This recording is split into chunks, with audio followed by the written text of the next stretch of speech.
Hello, Misfits. We are back with another review. I feel like there's a lot of wrestling reviews going on for the last 4 days, 3 days, and we just There's been a lot of wrestling. a lot of wrestling. And this one is SmackDown, which is probably for the this tops off the post Mania reviews of anything that after WrestleMania. So, SmackDown, how'd you feel about it? I thought this was a good show. Nothing really bad about it. You had mentioned that there's been a lot of wrestling, and I didn't feel burnt out. I don't think the crowd was burnt out, but I feel like Raw was a much better show. People were more into it. I feel like I was definitely more into it, but there's nothing wrong with tonight's show. I think it was a very good follow up for a post Mania SmackDown.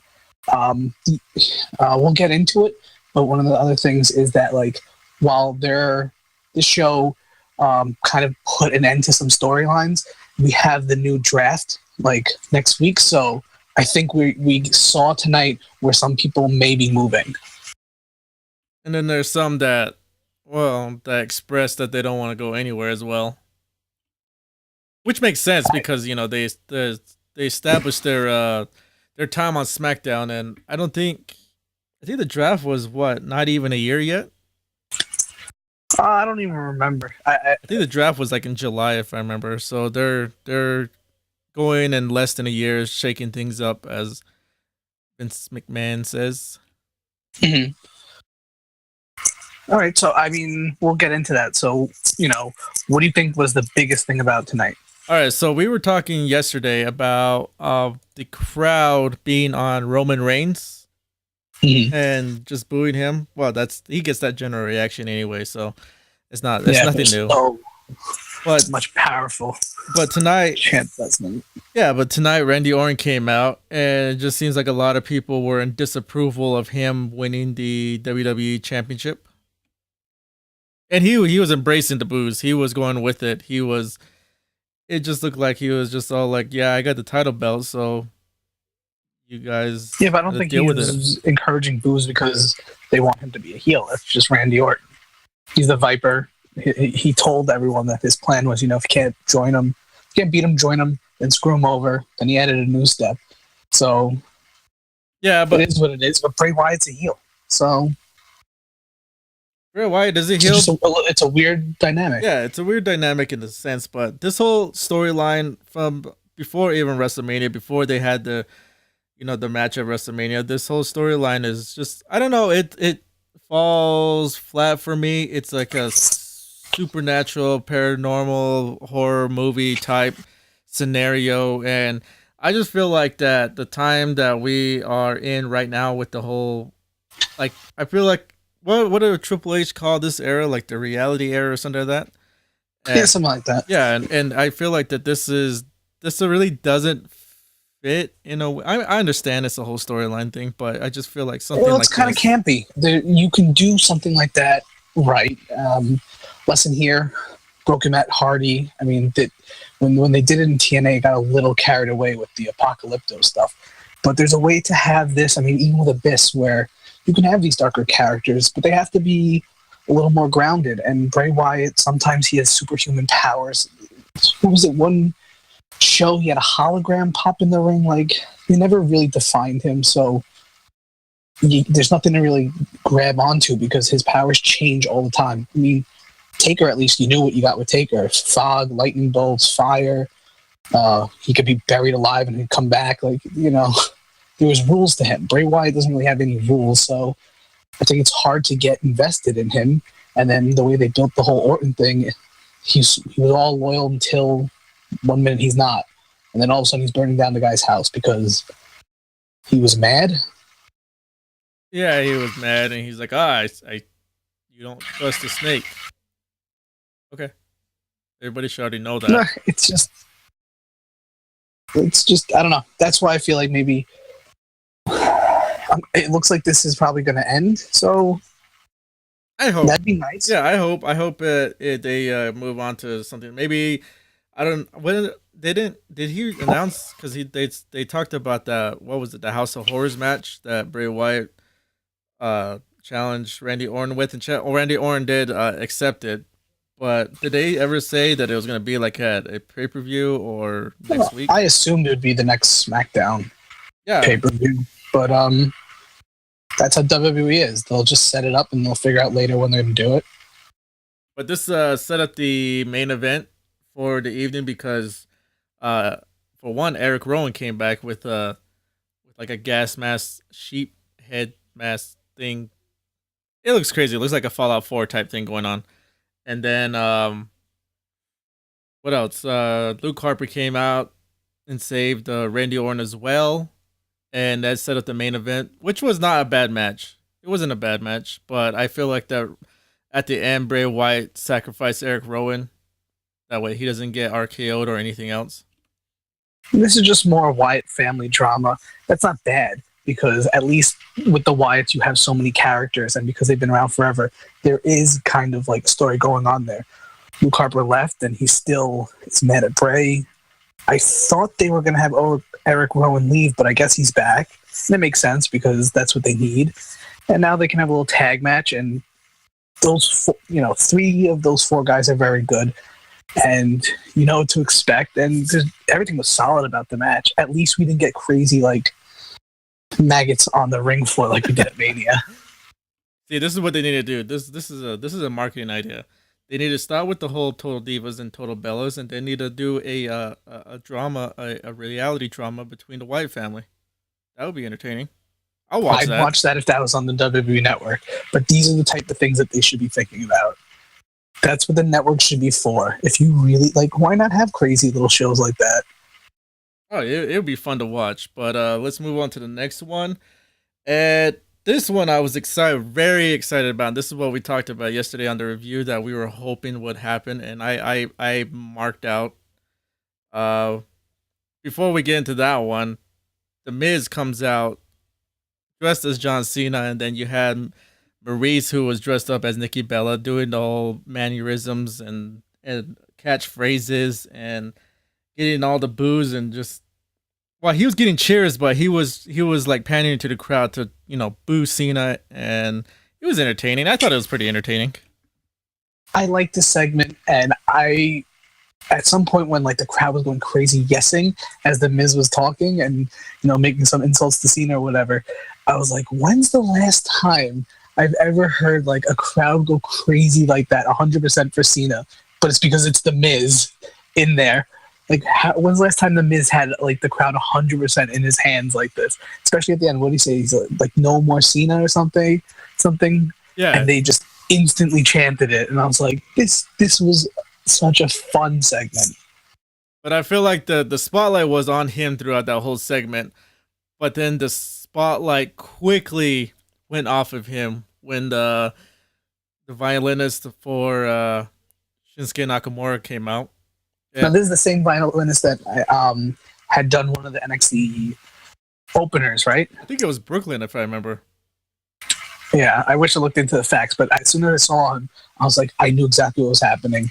And again, I like little payoffs like that, where if you pay attention to the product and something happens, you're rewarded for it. I think the crowd went crazy. Yeah, this had to be the biggest pop of the night. The crowd went crazy. Lights went out. Violinist was doing I think he did the same intro as he did for TakeOver for Shinsuke Nakamura. Then the music comes on. Shinsuke Nakamura comes out, and I was all for it. I was glued to the TV. I was marking out. I was anything that you get excited about. That was me, basically. This was such a good entrance for Shinsuke because it was so focused on him being himself. He's non-traditional. He's got a vibe to him. I guess you'd have to call it unique because there's no real way to explain him. And we didn't even get to see him wrestle yet. We just saw him do his entrance, and you saw the crowd go crazy humming his song. So I wonder what that looks like to someone who doesn't watch NXT. When this guy comes out, the whole crowd knows his song. He's got these weird mannerisms, and the lighting's weird. He's got this different look, the way he wears his gear. Everything about him is unique. So I'm really excited to see what they do with him. when he came out, Miz just, I guess, disappeared. Yeah, Like he's at just the end of getting. the segment, and I texted him like, "Wait, did this start with the Miz?" Like I got so lost in the moment. Yeah, he left, and I thought it was gonna end up being a match between like an impromptu match between the Miz and Shinsuke Nakamura, but Shinsuke Nakamura, all he did tonight was come out, did his entrance, and was panning to the crowd, and he went over just for that. I just imagine when he has an actual match. Imagine when if he goes against anybody from the SmackDown brand, whoever's champion, and Well, I I don't want him to start right away for the world title. I think he should start at the intercontinental level. Like I want him to build so by Mania next year he could be in the main event picture and have earned it because of his like a legitimate IC run or something. So I'm like, where do you think they're gonna place him? I think I agree with you on that one that he should start at that level, and I think that's where he probably will be placed. If people only know Shinsuke Nakamura in NXT, you gotta go back to when he was in New Japan, and he was a great champion over there for what was it, the not the championship, it was their version of the Intercontinental title. They have an intercontinental Yeah, title. their version, and Yeah, he was one of the best. He was one of the best to have that belt for a while, and I watched him go against who did I tell you that he was going against earlier when you said that I woke you up. But oh, you're talking about one of his like shoot fights, right? yeah, he went. The God, I think I don't recall, but the more important thing here is that you were talking about a Japanese guy from Japan. He's a crossover star to wrestling fans, so it's a big deal that he signed with WWE. He spent his time in NXT, and he's finally being brought up. Like there's a lot of potential here. He got my attention. He got Corey's attention. He got Steve's attention. We all like wrestling, and then because of him and his uniqueness, and if you like pro wrestling, if you listen to this podcast, you're probably gonna know who he is. If you don't, you're gonna find out. And there's just like you don't hear people get upset with when they talk about Nakamura. They're like me. You get excited. You want to see his entrance. You want to see him wrestle. You want to see him hit his moves. Like I'm excited to see what's going to happen with him, and that's great. Like the good thing about him, star. yeah, the good thing about him is he can fit with anybody's style. He can go with the best technical wrestler, or he can go with the best fast cruiserweight type wrestler. I mean, he was going against someone like he was going against a brawler like Samoa Joe. Then he was going against someone technical like Bobby Roode. Then all of a sudden he's going against a cruiserweight as in T.J. Perkins. I mean, he had all good matches with all of them, and he's a well-rounded wrestler. And I think this will be good for him with a bunch of talent that's on SmackDown right now. Definitely, but I thought we were gonna get Nakamura's debut, but I thought it might have been earlier when Kurt Hawkins was in the ring and he had an open challenge, and it was answered by the perfect 10 Ty Dillinger. Well, he came out and he said, I issued an open challenge, and I'm gonna give him a count of 10. So when he said I counted 10, that's when the crowd went crazy, and then all of a sudden the music came on, and then they went even more crazy, and then Ty Dillinger comes out. It's about time. I'm happy he got brought up. We were talking on the NXT review. I thought he was going to stay down there. I thought they would keep him down there. So now I'm even more curious to see what happens with NXT. But okay, good. He's brought up. Like I guess he's going to be better right now. He's better than a Kurt Hawkins type of guy.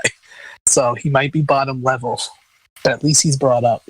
Yeah, he's brought up, and he's worked his ass off in NXT. I remember him when he first started out in NXT, and then just this whole 10 gimmick. I think that was kind of his idea, kind of like a Matt Hardy kind of had the broken idea. I think this was Ty Dillinger's idea, and they just let him run with it, and look how big it is now. He gets 10 chance like Daniel Bryan gets yes chance. It's crazy.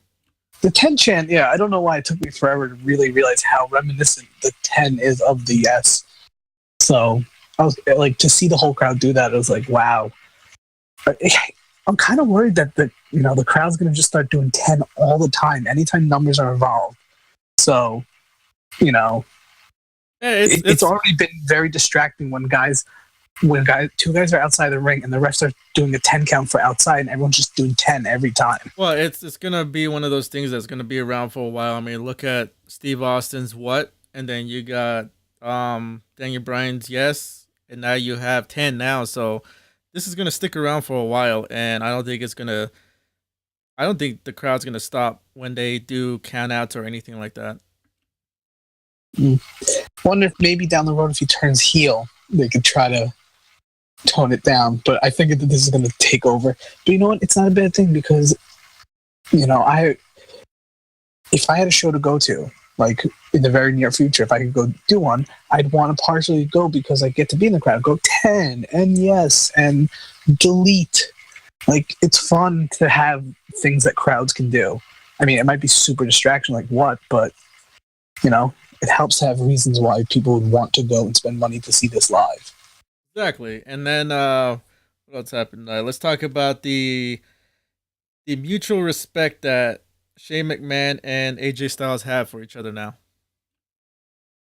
So Shane comes out, and I was just a little upset that he seemed to be unaffected from the match at Mania. I would have liked him to have sold it a little bit, but he came out and he basically said, we got the superstar switch. What's Vince calling it now? It's not a draft. What's his special words? The kind of shake things up, the shake up between the two brands, whatever he wants to call it. It's a right. It's so a mini we got draft. That coming up. Yeah. We got that coming up, and Shane came out and he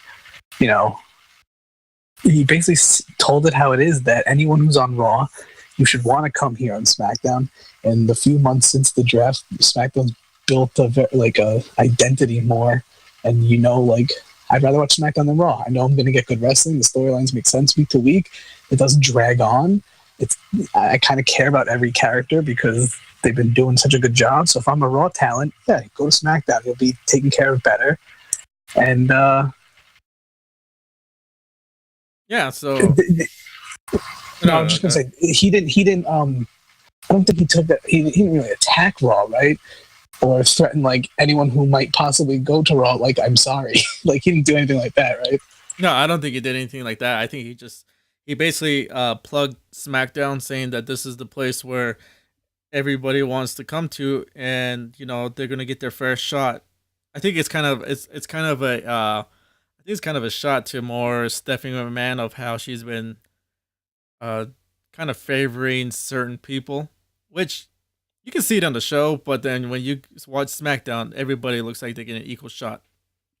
Well, it's refreshing to not have to watch a show that's been about bad authority figures for years. SmackDown, at least, it's fair. There's heels and stuff, but it's fair.